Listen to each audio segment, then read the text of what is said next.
अरे माला, जल्दी करना, देर हो रही है। बस भाभी आ गई, मैं जरा चप्पल पहन लूं। जल्दी आ जा, नहीं तो तेरे भैया गुस्सा करेंगे। आ गई भाभी। भाभी, आज साइकिल पर पीछे मैं बैठूंगी। अच्छा दादी, और मैं कहाँ बैठूंगी? आप आगे बैठ जाओ ना, जैसे मैं बैठती हूँ।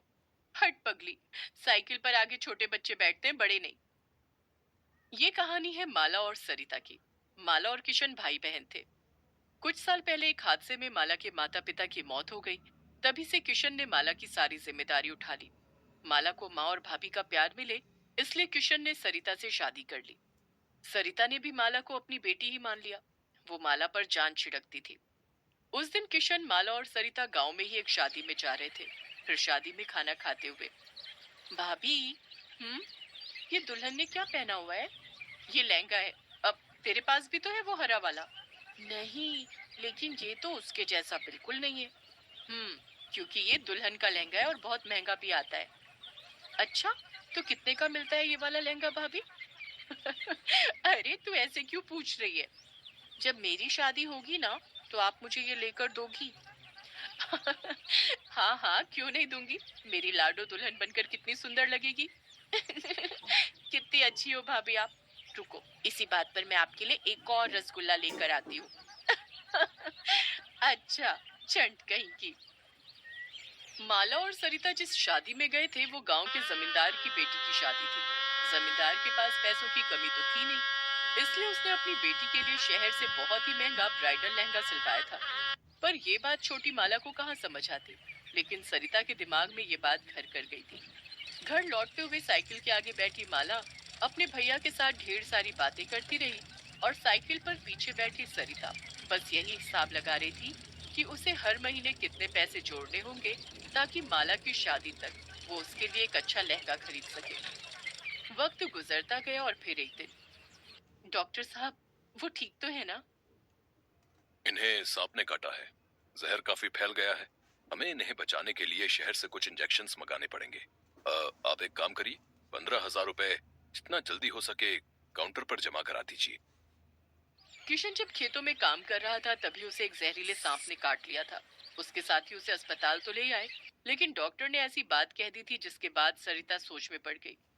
सरिता के पास पैसे थे, मगर वो उसने माला के लहंगे के लिए बचा कर रखे थे। लेकिन इस वक्त किशन का इलाज ज्यादा जरूरी था। सरिता ने सारे पैसे अस्पताल में जमा कर दिए। इस तरह किशन की जान तो बच गई, लेकिन वो पहले से बहुत कमजोर हो गया। फिर डॉक्टर ने सरिता से कहा, देखिए, इनकी जान तो बच गई है, लेकिन 3-4 महीने इनसे कोई भारी काम मत करवाना। ये झेल नहीं पाएंगे। इनकी सेवा करो और खूब खिलाई पिलाई भी करनी होगी।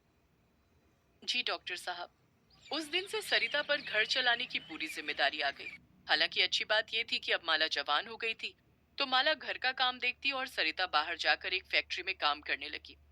तभी एक दिन फैक्ट्री से लौटते हुए माला को रास्ते में एक बहुत बड़ी दर्जी की दुकान दिखी, जिसके बाहर बड़े सुंदर लहंगे टंगे हुए थे। सरिता जानती थी कि वो लहंगे बहुत महंगे होंगे और वो उसे खरीद नहीं पाएगी, लेकिन तभी उसे कुछ सूझा। नमस्ते सेठ जी। नमस्ते नमस्ते। बताओ क्या चाहिए।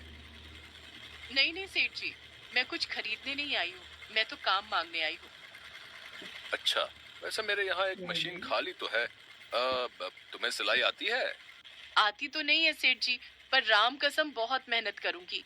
जल्दी से जल्दी सीख लूंगी। चाहे तो मुझे आप पैसे मत देना, बस बढ़िया लहंगा सिलना सिखा देना। सरिता की आंखों में सच्चाई देखकर सेठ ने उसे काम पर रख लिया। अगले ही दिन से सरिता उस दुकान के काबिल दर्जियों से सिलाई सीखने लगी। वो सिलाई के काम के साथ साथ दुकान की साफ सफाई भी करती। उसकी मेहनत से सेठ बहुत खुश था। फिर ठीक एक महीने बाद, हाँ भाई सरिता, कुछ सीखा तुमने? आज 1 महीना हो गया तुम्हें। जी सेठ जी, देखिए ये मैंने सिला है। सरिता के हाथों में एक बहुत ही प्यारा लहंगा था। उस लहंगे को देखकर सेठ बहुत खुश हुआ और फिर कुछ सोचकर बोला, सरिता, ये तो बहुत बढ़िया है, मगर इसमें कढ़ाई का काम थोड़ा कम होना चाहिए था।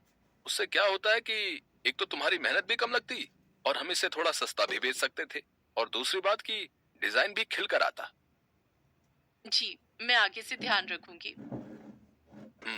ऐसे ही मेहनत करती रहो। और ये लो, तुम्हारी पहली पगार। इतना कहकर सेठ ने सरिता के हाथों में 10,000 रुपए रख दिए। सरिता को इसकी उम्मीद नहीं थी। उसने फौरन घर के लिए ढेर सारा राशन खरीद लिया। इधर किशन भी अब ठीक हो चुका था और अपने काम पर भी जाने लगा। इस बीच माला की शादी तय हो गई। लेकिन माला जानती थी कि उसके भाई भाभी कितनी मुश्किलों से घर का खर्च चला रहे थे।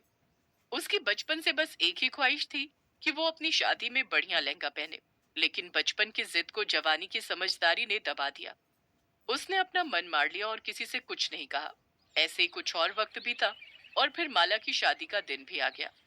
माला, माला, दरवाजा खोल जल्दी। जी भाभी। देखो भाभी, ये साड़ी मुझ पर जच रही है ना?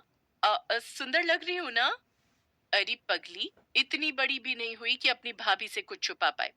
सेठ जी, अंदर आ जाइए। ये है मेरी गुड़िया। शादी बहुत बहुत मुबारक हो बेटी। शुक्रिया सेठ जी।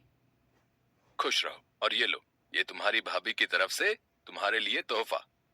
माला ने फौरन उस थैले को खोला तो उसमें बहुत ही खूबसूरत लहंगा था। माला कुछ न कह सकी। वो बस सरिता की तरफ देखकर रोई जा रही थी। और फिर तुम्हें पता है बेटी, तुम शादी में बढ़िया लहंगा पहन सको, इसके लिए तुम्हारी भाभी ने मेरी दुकान पर काम करना शुरू किया। दिन रात सिलाई का काम सीखा और फिर हर रोज थोड़ा थोड़ा करके इसने अपने हाथों से तुम्हारे लिए ये लहंगा सिला है। पर सेठ जी, आपके बिना ये मुमकिन ना हो पाता। अरे मैंने तो सिर्फ तुम्हें कपड़ा दिया, लेकिन तुमने अपना सब कुछ दे दिया इसमें। ये लहंगा सच में अनमोल है। मुझे नहीं पता कि इस गांव में इतना महंगा लहंगा आज तक किसी दुल्हन ने पहना है कि नहीं। नहीं पहना होगा सेठ जी, क्योंकि किसी भी दुल्हन के पास इतना प्यार करने वाली माँ जैसी भाभी थोड़ी ही होगी। भाभी,